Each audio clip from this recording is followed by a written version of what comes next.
วัสดีครับพ่อค้าหน้ามนต์คนรูปหล่อมาแล้วครับข้าวใหม่ครับเด็กน้อยผู้สู้ชีวิต ใช่แม่ขายของเอ้ยเก่งจังเลยลูกเด็กน้อยผู้สู้ชีวิตใช่แม่ขายของอุดหนุนสินค้าได้นะครับผมทัก ID ไลน์แม่มาได้เลยนะครับ ID ไลน์ KT 2.5 หรือโทร 0808023039 นะครับหรือแอดไลน์ร้านค้าไปหาพี่คิมได้เลยนะครับพี่คิมเป็นคนรับออเดอร์นะครับผมขอบคุณมากๆครับ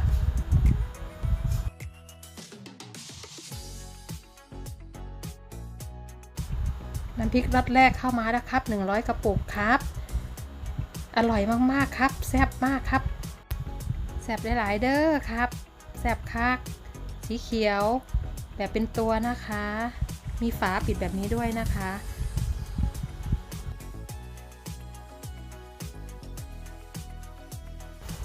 ทุกกระป๋องมีฝาปิดด้านในอย่างดีนะคะน้ำพริกหมดอายุเดือน7นะคะใส่ตู้เย็นไว้กินได้นานเลยนะคะฝาสีเหลืองแบบสุกนะคะ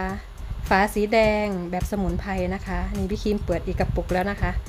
เพื่อจะเปิดสลักตรงนี้ให้ดูนะคะว่าน้ำพริกน่าอร่อยแค่ไหนข้าวใหม่ลุ้นใหญ่เลย อุ้ยน่ากินจังเลยว้าว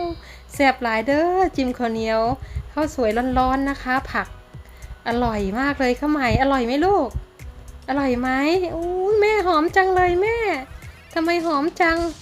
อุ้ยหอมหนูจะกินได้เลียปากด้วยนะคะมีเลียปากด้วยนะอุ้ยข้าวใหม่เด็กน้อยของแม่เด็กน้อยผู้สู้ชีวิตใช่ไหมขายของอุ้ยหอมไหมลูกหอมไหมหอมจังเลยแม่อุ้ยแต่แซ่บแท้แม่แต่แซ่บร้ายอันนี้แบบสุกนะคะแบบสุกแบบสมุนไพรแบบเป็นตัวอร่อยหมดเลยทุกอย่างนะคะถูกหลักอนามัยนะคะข้าวใหม่เขานั่งนิ่งอะนะคะก็เลยมาช่วยแม่ทำมาหากินได้ คนอื่นอยู่ไม่นิ่งนะคะวิ่งอย่างเดียวพี่ครีมยังไม่เอาไปอีกให้ดมอีกโอ้พี่ครีมให้ดมอีกแล้วให้หนูดมอีกแล้วโอ้ยหอมจังเลยขอข้าวเหนียว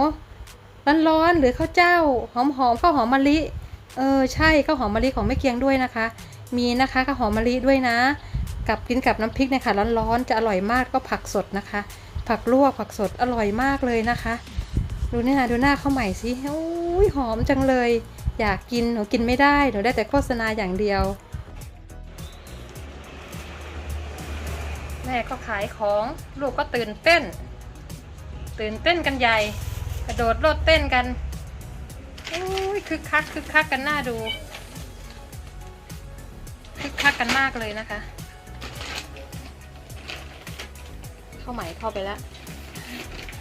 เก็บของใส่ดังไว้นะคะเพราะว่ากันเด็กๆซน